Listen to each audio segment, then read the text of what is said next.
वंदे मातरम साथियों।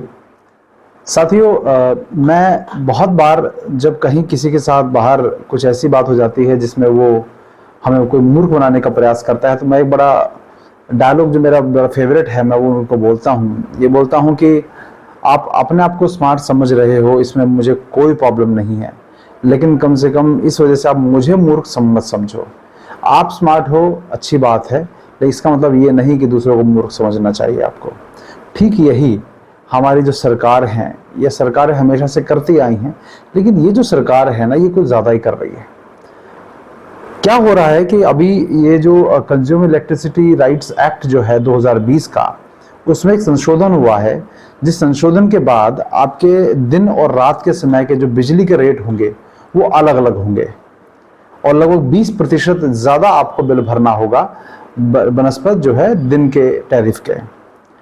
अब आप कहेंगे इसमें क्या परेशानी है, तो मैं इसे एक उदाहरण से बताता हूं आपको पता होगा कि मोदी सरकार के, भाजपा की सरकार आने से पहले देश में जो पेट्रोल के रेट कभी कभी बढ़ते थे, कुछ एक महीने 2 महीने में 2 रुपए ऊपर, 2 रुपए नीचे, 3 रुपए ऊपर, 3 रुपए नीचे, ऐसे कभी ऊपर हो नीचे होते थे। फिर वही रेट फिक्स चलता था और उस रेट के फिक्स होने के बाद वो जब तक सरकार कोई बदलाव नहीं सुझावती थी तब तक रेट बढ़ता है, घटता नहीं था। तो जैसा कि मैंने अभी कहा कि अपने आप को ये स्मार्ट है, भी बहुत इंटेलिजेंट है, लेकिन ये इंटेलिजेंट है इस वजह से इन्होंने बड़ा नायाब तरीका निकाला कि जब भी ये पेट्रोल के रेट बढ़ते हैं, घटते हैं, तो ऑब्वियसली कोई सड़कों पे नहीं आएगा, लेकिन जब बढ़ते हैं तो पूरा विपक्ष जो है लेकर, जिस प्रकार से ये स्मृति ईरानी हो या कोई भी हो, ये सब सिलेंडर उठा के आ जाते थे, तो ये इस तरह से पेट्रोल के रेट बढ़ने पे भी सड़कों पे विपक्ष आ जाता था, उनको एक मुद्दा मिल जाता था। उस मुद्दे को खत्म करने के लिए बड़ा ब्रिलियंट इन्होंने आइडिया निकाला, जिससे आप सभी परिचित भी हैं। वो तरीका ये निकाला कि प्रतिदिन भाव बढ़ेंगे और घटेंगे, एक बार बढ़ने घटने के बजाय रोज भाव ऊपर नीचे होंगे। तो इन्होंने पूरा को पूरा टंटा ही काट दिया कि आप लोगों को ये हिसाब रखना पड़े कि कब बढ़ रहे हैं या घट रहे हैं। जब कभी कभी बढ़ते थे तो अब रोज घट बढ़ रहे हैं, तो रोज कौन लड़े। और उसका नतीजा ये हुआ कि आपके आज तेल के रेट 97 रुपीज पहुंच गए। जो होना ये था कि आपको डेली जो है बाजार के भाव का लाभ मिलेगा, जो प्रति बैरल अंतर्राष्ट्रीय मूल्य है उसके अनुसार आपको प्रतिदिन भाव बढ़ेगा घटेगा। ये इन्होंने एक दिलासा दिया था कि इस प्रकार से आपको बेनिफिट होगा, कंज्यूमर को बेनिफिट होगा कि आपको भाव घटेंगे अगर अंतर्राष्ट्रीय बाजार में दाम घट रहे हैं। लेकिन हुआ क्या, इन्होंने 10 पैसे घटा देते थे, फिर 30 पैसे बढ़ा देते थे, फिर 10 पैसे घटाते थे, 30 पैसे बढ़ा देते थे। ऐसे ही कर करके 10 पैसे बढ़ाया, फिर 20 पैसे बढ़ा दिया, फिर एक बार 2 रुपए नीचे कर दिए, तो फिर एकदम से कुछ धीरे धीरे बढ़ाते बढ़ाते 4 रुपए बढ़ गए। तो प्रतिदिन कौन रिकॉर्ड रखे, तो इन्होंने पूरा वो खत्म ही कर दिया कि कोई इस विषय को मुद्दा बनाकर इनको घेरे। तो ये बहुत ब्रिलियंट आइडिया इन्होंने निकाला, लेकिन इससे हमें जो है भारत के लोगों को नुकसान ही हुआ। 97 रुपए 100 रुपए तक पेट्रोल पहुंच गया, तो इससे फायदा नहीं हुआ। ठीक इसी तरह से अब ये क्या होता है कि जब कोई एक्ट में संशोधन होता है, तो उस एक्ट में संशोधन होता, पहले क्या होता था कि ये सिर्फ संशोधन करते थे और एक सिंपल सी सरकारी लैंग्वेज में कि इस तरह से रेट तय किया जाएगा, इतना लिख दिया करते थे। अब होता क्या है, जब भी कोई ऐसा संशोधन जिसका इनको पता है कि आगे अभी लोग जो हैं इसके बारे में हल्ला करेंगे, हो हल्ला करेंगे, तो उस संशोधन के बारे में पहले से ही थोड़ा, अभी ये संशोधन जो है, मैं इसके बारे में अभी आपको स्क्रीनशॉट दिखाऊंगा। इस संशोधन जो है, ये संशोधन के बारे में भी इन्होंने अभी से बोलना शुरू कर दिया है। हालांकि ये संशोधन जो लागू होने की बात ये कह रहे हैं वो है जो आपका कमर्शियल और इंडस्ट्रियल कंज्यूमर है उनके लिए 1 अप्रैल 2024 से होना है, मतलब 1 साल के, लगभग 1 साल के बाद। और उसके बाद जो एग्रीकल्चर कंज्यूमर है इलेक्ट्रिसिटी के, उसके अलावा बाकी जैसे डोमेस्टिक वाले हैं सब, उनके लिए 1 अप्रैल 2025 से लागू होगा। लेकिन अभी से इन्होंने संशोधन की हवा डालनी शुरू कर, जिससे आपके मन बन जाए, इसके लिए पूरा का पूरा एक दलील दी जाए कैसे आपके लिए लाभदायक है, आपको उसके फायदे गिनाए जाएंगे, आपको उसके, जिससे आप विरोध ना करें। तो बिल्कुल एग्जैक्टली वही जो है, ये PIB जो है आपके जो गवर्नमेंट की जो एजेंसी है, इसमें मिनिस्ट्री ऑफ पावर के सर्कुलर का जो है ये इन्होंने हवाला दिया है। तो मैं अब आपको वो दिखाता हूँ। तो जिस तरह से इन्होंने लगभग 30 वर्ष पहले WTO के एग्रीमेंट इन सरकारों ने साइन किया, कांग्रेस ने साइन किया, प्रणब मुखर्जी जो है उसके उस समय वित्त मंत्री थे, तो WTO साइन किया, तो उस समय भी ये बहुत सारे फायदे इन्होंने गिनाए थे और आज तक फायदे गिनाते हैं। लेकिन WTO की वजह से देश में कोई बहुत बड़ा परिवर्तन या बहुत सकारात्मक परिवर्तन नहीं आए, उल्टा और कई प्रकार की जो है आर्थिक गुलामियां हमें झेलनी पड़ रही हैं अभी भी, और कई प्रकार की जो महंगाई का बहुत बड़ा कारण वो है। तो ठीक वैसे ही अब हमें ये गिनाए जा रहे हैं, तो क्या फायदे गिनाए जा रहे हैं, तो मैं आपको बताना चाहूंगा। ये प्रेस इंफॉर्मेशन ब्यूरो की जो है सरकार का जो है ये इसकी वेबसाइट है, उसके ऊपर ये साफ साफ लिखा हुआ है कि central government amends electricity bill rules by introducing time of day, तो इसको शॉर्ट में ये TOD टैरिफ बोलते हैं, time of day tariff, and simplification of smart metering rules. तो पावर टैरिफ जो है 20% कम होगा सोलर आवर्स के समय। सोलर आवर्स मतलब जो सूर्य उपस्थित होगा उस समय, तो शाम के लगभग सूर्यास्त के लगभग 6 बजे तक का टाइम में रखेंगे, शायद ये 7 बजे का समय रखेंगे। 10 से 20% हाई होगा पीक आवर्स। पीक आवर्स कौन से होते हैं, जो शहरों में ट्रैफिक का समय होता है, लगभग वही पीक आवर्स शहर वाले लोग ज्यादा समझते हैं। तो consumer to benefit from effective utilisation of TOD provision, तो कस्टमर्स बेनिफिट लेंगे कैसे, इसके प्रोविजन से। टाइम ऑफ डे जो है वो विन विन है, मतलब ये देखिए एक तरह से ऐड हो रहा है, जब विज्ञापन होता है किसी प्रोडक्ट का, तो टाइम ऑफ डे जो है वो विन विन है, किसके लिए, कंज्यूमर के लिए। ये कंज्यूमर को इलेक्ट्रिसिटी बिल कम करने में मदद करेगा, helps power system to reduce use resources more efficiently, मतलब अपने जो बिजली का कंजम्पशन को जो है बेहतर प्लानिंग से करेगा, अभी जो बिना प्लानिंग का कर रहा है। और ये फैक्ट भी है, मैं इसको डिनाई नहीं करता कि लोग जो हैं बहुत बेतरतीब तरीके से बिजली का प्रयोग करते हैं, तो उसको भी इफेक्टिवली ये करेंगे, लेकिन उसको किस रूप में हमें आगे फंसाने वाले ही देखिएगा। And mechanism to ensure better grid integration of renewable energy sources, मतलब ग्रिड का इंटीग्रेशन ज्यादा बेटर कर पाएंगे कि डिमांड के हिसाब से और इसके हिसाब से। तो मैं इसको बताने से पहले जो है मैं आपको ये बता देना चाहता हूं, इसको और आगे करने से पहले, कि आप ये ध्यान रखिएगा कि जिस तरह से आगे चल के जो जिस प्रकार की दुनिया न्यू वर्ल्ड ऑर्डर ये बनाना चाहते हैं, जिसकी खुलेआम बेशर्मी से घोषणा हमारे प्रधानमंत्री जो है संसद में कर चुके हैं, लाल किले की प्राचीर से भी कर चुके हैं, उस न्यू वर्ल्ड ऑर्डर का एक हिस्सा यह भी है कि आपको आपके द्वारा जो इनके द्वारा दी गई सर्विसेज हैं उनके लिए इतना राशनिंग इनके तरसाने का काम करेंगे धीरे धीरे 2030 तक। ऐसा हो जाएगा कि हर चीज के लिए यदि आपको अच्छी सुविधा चाहिए, मान लीजिए अगर आपको AC की हवा चाहिए तो ज्यादा पे करिए, अगर आपको ये सुविधा चाहिए तो ज्यादा पे करिए, आपसे टैक्स खूब करेंगे। तो आपको जैसे पानी है, पानी घर घर में पाइपलाइन पहुंचा रहे हैं, घर घर में पाइपलाइन पहुंचाने का अर्थ ये नहीं है कि आपको सुविधा दी जा रही है। आगे चलकर जैसे जो लोग गंगा नदी के किनारे रहते हैं उन लोगों को भी पानी के लिए तरसाया जा सकता है।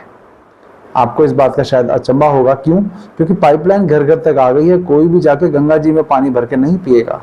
तो पाइपलाइन घर पे पहुंचने का अर्थ यह है कि जब ये चाहेंगे, इनके हाथ में पानी की पूरी राशनिंग है, तो आप अगर प्रयोग करेंगे तो इतना चार्ज लगेगा, इतना चार्ज नहीं लगेगा। तो दिल्ली जैसे शहरों की तो बातें छोड़ दीजिए, आगे चलकर क्या होने वाला है। तो अभी इन्होंने आपके बिजली और ये पानी ऐसे धीरे धीरे और चीजों पर जो है काबू करने लग जाएंगे। जैसे आपके घरों में गैस की पाइपलाइन आ रही है, गैस की पाइपलाइन आ रही है, तो उसका भी कंट्रोल इनके हाथ में है कि यदि इनको लगेगा कि आपको यूज ज्यादा प्रयोग करेंगे तो मान ली कल को कह देंगे कि जब शाम को प्रयोग करेंगे तो ज्यादा पैसे लगेंगे और दिन में प्रयोग करेंगे तो कम पैसे लगेंगे। ठीक ऐसे ही इन्होंने जो है ज्यादा अपना रेवेन्यू बढ़ाने के लिए इन्होंने क्या किया, रेलवे में जो है कोरोना काल के बहाने से इन्होंने जो सीनियर सिटीजन्स को एक बेनिफिट दिया जाता था, 40% डिस्काउंट दिया जाता था, वो भी हटा दिया। क्योंकि आगे चलकर धीरे धीरे ट्रेन प्राइवेटाइज होंगी तो उन लोगों को ये 40% सब्सिडी जो सरकार अपनी जेब से देगी, तो उसकी आदत खत्म कर दी इन्होंने। तो इस प्रकार से ये धीरे धीरे आपसे जो आपको सुविधाएं दी जा रही हैं उन सबको आप लेते रहेंगे। ये खुद की कोई सुविधा नहीं छोड़ने वाले ये नेता लोग सब। इनके लिए फ्री ये पेंशन भी लेंगे, उसके बाद इनके लिए free phone, free petrol, free गाड़ी, फ्री सुविधाएं, फ्री ये फ्री वो, ये सब इनके लिए उपलब्ध रहेगा। लेकिन इन्होंने जैसे उज्ज्वला योजना थी जिसमें आप गैस सिलेंडर की सब्सिडी छोड़ने का विकल्प इन्होंने दिया था, तो ऐसे ही सब्सिडी छोड़ने का विकल्प अपने नेताओं को क्यों नहीं देते? तो ये आप उदाहरण समझ लीजिए कि ये जो दोगलापन है कि आपके ऊपर टैक्स भी लादे जाएंगे, आपको हाईवे दिए जाएंगे, लेकिन हाईवे के नाम पर आपसे हर 50 किलोमीटर पे आपको 100-200 रुपए जो है वो टोल भरना पड़ जाएगा। ये जो हाईवे बना रहे हैं वो बना रहे कर्ज के पैसे से। आपके देश की जो जीडीपी है 255 लाख करोड़ है, और लगभग 255 लाख करोड़ है, और आपके ऊपर कर्ज पिछले 9 वर्ष में 8 वर्ष में जो 55 लाख करोड़ रुपए का कर्ज था वो अब बढ़कर 155 लाख करोड़ हो गया है। मतलब आपकी जीडीपी का लगभग 60 से 65% जो है आप लोन ले चुके हैं। ये वो तब है जब आपके देश की इनकम हर साल लगभग 30 लाख करोड़ है। तो मैं ये मानता हूं कि ये जो कर्ज लिया जा रहा है, जो डेवलपमेंट दिखाया जा रहा है, बहुत सारे लोग इतना अंधभक्त हैं, समर्थक हैं कि कहेंगे कि ये पैसा कौन सा वो अपने घर लेकर जा रहे हैं। अरे घर नहीं लेकर जा रहे, लेकिन मौज तो इसी पैसे से उड़ा रहे हैं ना। इनके हवाई जहाज, इनकी नई संसद, इनके पूरे नेताओं के, पूरे देश के नेताओं के जो हैं खर्चे सब इसी से निकल रहे हैं। तो कर्ज ले लेकर कब तक आप बाहर के किसी और व्यक्ति के खून से कब तक अपना, जब तक खुद का खून बनना नहीं शुरू होगा। राजीव भाई ने ये कहा था कि जब तक खुद का खून हमारे शरीर में नहीं बनना शुरू होगा कि आप बाहर से खून लेकर कब तक काम चलाएंगे। आप make in India, made in India, ये सब बात आप कर रहे हैं, लेकिन आपका देश कर्ज में फंसता जा रहा है। ये एयरपोर्ट्स, ये हाईवे सब बन रहे हैं, आप कर्ज लेकर हाईवे बनाते हैं और फिर उन हाईवे पे टोल वसूल कर हाईवे का खर्चा हमसे ही पूरा कर लेते हैं और वो कर्ज चढ़ा रहता है। ये कर्ज कौन उतारेगा? इसकी कोई सीमा तो होगी। आप अपने घर लेकर जाओ ना जाओ, ये सब बकवास चलती रहेंगी, लेकिन आपको ये कर्ज चुकाने के लिए हमारी पीढ़ी को क्या कॉम्प्रोमाइज करने पड़ेंगे। तो उसमें से कुछ एक कॉम्प्रोमाइज है ये वाला, ये कॉम्प्रोमाइज है। ये क्या कॉम्प्रोमाइज है? जिसमें आपकी हर चीज का रेट बढ़ाया जाएगा। आपके अब इलेक्ट्रिसिटी का रेट बढ़ाया जाएगा। तो जो मैंने अभी उदाहरण दिया था आपको कि आपके पेट्रोल का रेट डेली ऊपर नीचे करके जो है इन्होंने 97-98 रुपये पहुंच गया, लेकिन कोई सड़क पे आता है पेट्रोल के लिए? आज नहीं आता है। तो इसी तरह से अभी इन्होंने ये कहा कि अब आपको रात में बिजली महंगी मिलेगी, दिन में सस्ती मिलेगी। मैं तो और ध्यान रखिएगा, मुझे बिजली का कोई वो नहीं है। आज की दुनिया में जो सबसे ज़्यादा बर्बादी का कारण ये करंट ही है, बिजली ही है। अगर ये बिजली हमारे यहाँ से गायब हो जाए, चली जाए, तो हमारे बहुत सारी दिनचर्या सुधर जाएगी, ये दुनिया सुधर जाएगी। इस बिजली ने बर्बाद किया है। तो मैं बिजली का समर्थक, लेकिन जिस प्रकार चालाकी बन ये कर रहे हैं, ये उसका उदाहरण है एक बड़ा जीता जागता, कि दिन रात इनके मन में यही चिंता लगा रहता है किस तरह से इनसे ज़्यादा लूटा जाए, इस जनता से कैसे लूटा जाए। तो ये क्या है इसमें? तो इसके अंदर साफ साफ इन्होंने लिखा है, इन्होंने कहा है कि प्राइस आप जो इलेक्ट्रिसिटी के लिए पे करोगे ये दिन के अकॉर्डिंग जो है वो बदलेगा। हो सकता है कल को ये शनिवार इतवार के दिन जो है वो भी रेट बढ़ा दें, जैसे सिनेमा हॉल में रेट बढ़ जाते हैं, जैसे अम्यूजमेंट पार्क्स में रेट बढ़ जाते हैं और जगह रेट बढ़ जाते हैं। तो हैप्पी आवर्स, हैप्पी डेज करके और आपको जो है कोई डिस्काउंट देकर खुश कर दिया जाएगा और शनिवार इतवार को आपको ज़्यादा जो है पे करना पड़ सकता है। ऐसा भी कल को हो सकता है कि कोई अमेंडमेंट लेकर आ जाएंगे।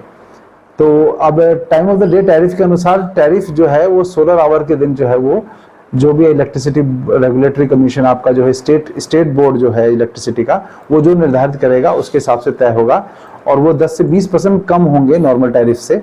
और उसके बाद जो अब आप कहेंगे, कई लोग कहेंगे कि नॉर्मल टैरिफ मान लीजिए 100 रुपये है, तो जब आपको 20% का 10 से 20% कम होगा तो मतलब आपके दिन के समय 80 रुपये लग रहा है और रात के समय 120 रुपये लग रहा है, बढ़ के हो जाएगा।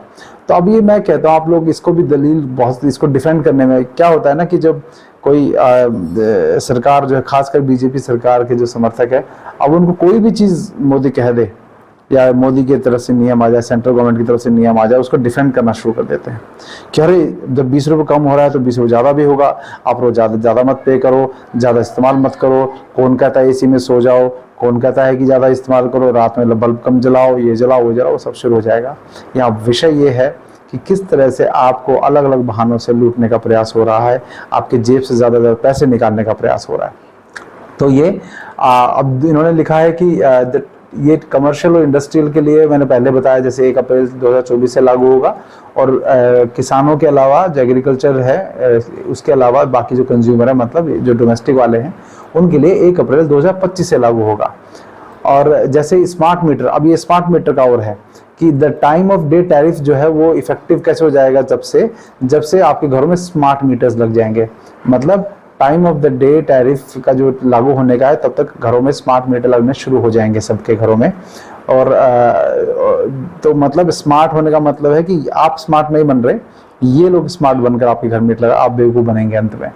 तो यूनियन पावर मिनिस्टर ने कहा कि ये विन विन सिचुएशन है कंज्यूमर के लिए और पावर सिस्टम के लिए। ये बेटर ग्रिड इंटीग्रेशन करेगा, ये करेगा। अब सब time of the day is recognise globally electric industries and imported demand. तो ये ग्लोबल का जो ये पूरा चला रहा है ये लोग, कि ये इन्होंने जो सारी की सारी नकल जो है विदेशों की करनी शुरू की हुई है, इनको ये समझना पड़ेगा कि हर चीज की नकल आप विदेश से करने लगे हैं, हर चीज की। आपका अपना कोई सिस्टम नहीं है, अब हर चीज को विदेशों के। अब आप विदेशों का हाल देखो, उनके परिवार खत्म है, उनकी व्यवस्था खत्म है, सब खत्म है, कोई सामाजिक व्यवस्था नहीं है, जानवरों की तरह जी रहे हैं। आप वही सिस्टम यहाँ लागू करने वाले हैं। तो जिस प्रकार से ये नियम लागू करने वाले हैं ये उसका उदाहरण। तो अब मैं आज आपको बता, अभी तुरंत नहीं, आपको इसके फायदे बहुत गिनाए जाएंगे, इस पर डिबेट्स चलाई जाएंगी, जैसे जैसे लागू होना शुरू होगा डिबेट्स चलाई जाएंगी। ये आम आदमी पार्टी ने भी मुद्दा उठाया, तो मुझे उनकी वजह से अब आम आदमी पार्टी ने मुद्दा उठा दिया, विपक्ष मुद्दा उठाएगा, तो मेरे को तुरंत आम आदमी पार्टी या कांग्रेस इसका तमगा मेरे लगा दिया जाएगा। अरे ये मैंने 4 दिन पहले हमारा न्यूज़पेपर आता है उसमें मैंने पढ़ा था, तो उसके बाद कुछ दिन लगे कि मैं कुछ पहले से कुछ समय निकाल के इसको बनाऊंगा वीडियो। तो अब ये जो व्यवस्था बनी है, मैं कहता हूँ कि इस व्यवस्था का हमें विरोध जरूर करना चाहिए, नहीं तो आगे चलकर धीरे धीरे ये जो मर्जी कानून हम पर थोपेंगे। क्यों? क्योंकि इन लोगों को लगता है कि ये लोगों को हमने अगर वोट दिया है तो वो वोट देकर ये हमारे सर पे बैठ जाएंगे, जो मर्जी कानून लागू कर देंगे, जब मर्जी कानून लागू कर देंगे। तो ये मैं आपको जान के देना चाहता हूँ। आप कहेंगे इसका समाधान क्या है? समाधान मैं से बताऊँ, मुझे भी नहीं पता। जिस दिशा में ये देश जा रहा है, हर जगह G20 वसुधैव कुटुंबकम लिखा आ रहा है। हर जगह जो है वन वर्ल्ड वन होप, ये सब जो फालतू के नारे दिए जा रहे हैं, G20 की बैठकें हो रही हैं। आप देखो, रेलवे की टिकट से लेके रेलवे का डब्बा ले लो, आपकी टिकट कुछ भी ले लो, हर जगह G20 आपको क्यों दिखाया जा रहा है? ये वसुधैव, क्योंकि पहले न्यू वर्ल्ड ऑर्डर के बजाय पहले 20 देशों को ये दिखाएंगे कि न्यू वर्ल्ड ऑर्डर का, फिर 20 देश बाकी बड़े वर्ल्ड ऑर्डर में जाएंगे। तो आपके दिमाग में ये G20 वसुधैव कुटुंबकम, कि भारत का नारा G20 के देश ने उठा लिया। अरे वो तुमको मूर्ख बनाएंगे इसके बहाने। वसुधैव कुटुंबकम बहुत सकारात्मक एक नारा है, एक श्लोक का पाठ है। तो वसुधैव उसमें दूसरे देशों को की जो है अर्थव्यवस्था को या उनके नेचुरल रिसोर्सेज को बर्बाद करने की प्लानिंग नहीं की जाती। इसमें क्या किया जा रहा है? आपको बड़े अच्छे बातें बताई जा रही हैं, हम जो है करप्शन को मिटा देंगे, ये कर देंगे, वो कर। होने वाला कुछ नहीं है। ये स्मार्ट शहर बनाकर आपको बेवकूफ़ बनाया जाएगा। आप सिर्फ शहर स्मार्ट हो जाएंगे, आप मूर्ख बन जाएंगे, जैसा अभी बन चुके हैं। लगभग मोबाइल में दिन भर लगे रहना, अध्ययन नहीं करना, पढ़ाई नहीं करना, सिर्फ मोबाइल, फिल्म, वेब सीरीज, सब में लगे रहना। बस आदि पुरुष फिल्म कैसी आई उस पर बात करना, राम राज्य और राम राज्य की क्या विशेषता थी उनके बारे में कोई बात नहीं कर रहा। आदि पुरुष फिल्म गलत बना दी, इस पर सब बात कर रहे हैं, मैं भी बात कर रहा था। तो मैं ये मानता हूं कि हम लोगों को पूरा जो दिशा भटका दी गई है, ये दिशा भटकाई जाएगी। अभी जैसे अगर ये विदेशों की नकल करने लगे हैं तो धीरे धीरे, जैसे वहाँ पर अभी लिविंग रिलेशनशिप, यहाँ पर जो एक कहते हैं ना कि इसे बड़ा गंदा शब्द है, क्षमा करिएगा बोलने के लिए, लेकिन लिविंग रिलेशनशिप मुझे लगता है रखेल रखने के सिस्टम से अलावा कोई बड़ा सिस्टम नहीं, अलग सिस्टम नहीं है। तो उसी तरह से आप जो है, जो विदेशों में कीप रखे जाते थे, ऐसे बिना शादी के जो है किसी को, महिला को जो है वो उसको रखा जाएगा, वो अपनी मर्जी से रह रही है, लेकिन उससे ज़्यादा कोई, ये उस व्यवस्था का नाम वही है, बस एक बदला हुआ स्वरूप है उसका। ठीक वैसे आगे चलकर धीरे धीरे विदेशों में जैसे बिना शादी के बच्चे पहले कर लेते हैं और कुछ वर्षों बाद वो शादी करते हैं, ये भी शुरू हो जाएगा। बिना शादी के बच्चे करना, बिना शादी के साथ रहना, बिना शादी, लड़का लड़के शादी कर रहा है, लड़का लड़के शादी कर रहा है। तो ये मैं जो ओवरऑल मैं बताना चाहता हूँ कि ये सब जो व्यवस्थाएं हैं, ये देश को उस तरफ ले जाने की प्लानिंग है जिसमें हमारी अच्छी चीज़ों को दुनिया नहीं सीख रही है, हम उल्टी चीज़ें दुनिया को सीखकर भारत में लागू कर रहे हैं। तो साथियों, मैं अभी इस विषय पर इतना ही बोलना चाहूँगा। बाकी आप समझदार हैं, मुझे लगता है कि विरोध करना चाहिए, सरकार का नहीं, किसी व्यक्ति का नहीं, ये जो नीतियां हैं इनका विरोध हमें करना ही पड़ेगा। क्योंकि गलत लोग जब तक गलत नीतियां लागू करते रहेंगे, ये हमारे साथ अन्याय होता रहेगा। आपकी जेब, क्योंकि ये जो कर्ज चुकाया है, ये कर्ज जो लिया है इतना, उसको इसी तरह से चुकवाएंगे ये लोग। ये मौज मस्ती मारेंगे पूरी की पूरी, और हमारी आने वाली पीढ़ियों पर, हमारे कंधे पर इतना महंगाई का बोझ लाद देंगे ये लोग चाहे कोई सरकार हो, इसके बाद भी जो सरकार आएगी उससे भी हमें कोई उम्मीद नहीं है, कोई और पार्टी की है उससे भी हमें कोई उम्मीद नहीं है। ये इतना कर्जा लाद देंगे आपके ऊपर, ये कुचक्कर ऐसा चल जाएगा, ये ऐसा ऐसा कुचक्कर चला जाएंगे जिसमें सब पिसने वाले हैं।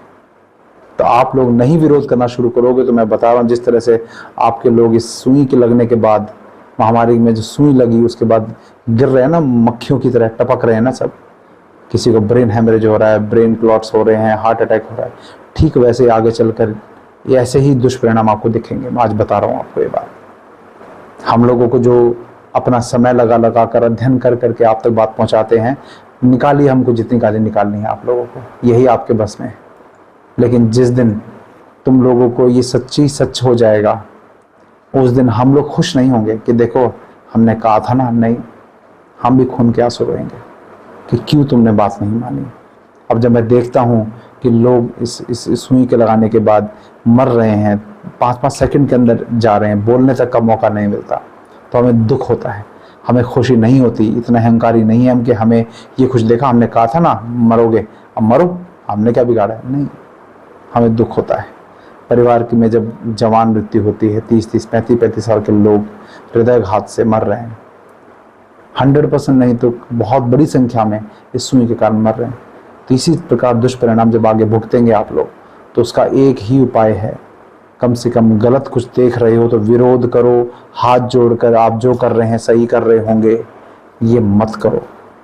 चाहे कोई सरकार हो, आपके राज्य की सरकार हो, चाहे कांग्रेस की हो, आम आदमी पार्टी की हो, इनका तो काम है एक विषय को मुद्दा बनाकर जो कि सरकार ने को उस सब को लेकर, हमारा कोई एजेंडा नहीं है। हम लोगों को बहुत ऑफर आते होंगे कि इस पार्टी में शामिल हो सकते हैं, उस पार्टी में शामिल हो सकते हैं। हम किसी पार्टी का पट्टा, कुत्ते की तरह किसी पार्टी का पट्टा अपने गले में नहीं बांध सकते। मेरा तो ये स्वभाव, मैं तो नहीं बांध सकता, क्योंकि ये कल को अगर इसका पट्टा बांध लिया तो ये जो मर्जी करेंगे हमें साथ देना पड़ेगा, वो हम कर नहीं सकते। तो साथियों, हमारी इस मेहनत को कम से कम आप सम्मान नहीं कर सकते, अच्छा नहीं कह सकते, तो कम से कम बुरा कहकर टांग खिंचाई तो मत करो। कम से कम बहुत हिम्मत चाहिए होती है। जैसे अंग्रेजों के समय में उनकी नीतियों का विरोध करने के लिए बहुत हिम्मत हमारे क्रांतिकारियों ने की। आज के समय भी कोई अलग समय नहीं है, वही व्यवस्था है, वही पुलिस है, वही आर्मी है, वही सरकार का व्यवस्था है, वही शोषण की व्यवस्था है। उसी व्यवस्था में भी बड़ी हिम्मत चाहिए होती है इस तरह से बोलने के लिए। तो कम से कम हमारा मनोबल मत गिराइए। वैसे फर्क नहीं पड़ता, आप लोग गिराएंगे भी तो हमारा गिरता नहीं है मनोबल, इतने सालों से चल रहे हैं। लेकिन कम से कम हमारी ऊर्जा थोड़ी देर के लिए तो डाइवर्ट होती है। तो इसी के साथ वंदे मातरम। पोस्ट कोरोना भी एक नया वर्ल्ड ऑर्डर नजर आ रहा है। पोस्ट कोरोना के बाद दुनिया में एक नया संबंधों का वातावरण शेप लेगा। हमें तय करना है कि हम वर्ल्ड वॉर के बाद एक मुख्य दर्शक के रूप में बदलती हुई दुनिया को देखते रहे और अपने आप को कहीं एडजस्ट हो सकते तो करने की कोशिश की। हमारे लिए वो कालखंड भी वैसा ही था। लेकिन आज पोस्ट कोरोना जो नया वर्ल्ड ऑर्डर तैयार होगा, और होना ही है, किस रूप का होगा, कैसा होगा, कौन उसको इनिशिएट करेगा, वो तो वक्त बताएगा। लेकिन दुनिया ने जिस प्रकार से संकट को झेला है, दुनिया इस पर सोचने के लिए मजबूर हुई है और होना है। ऐसी स्थिति में भारत विश्व से कट करके नहीं रह सकता।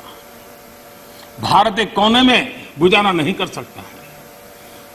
हमें भी एक मजबूत प्लेयर के रूप में उभरना होगा।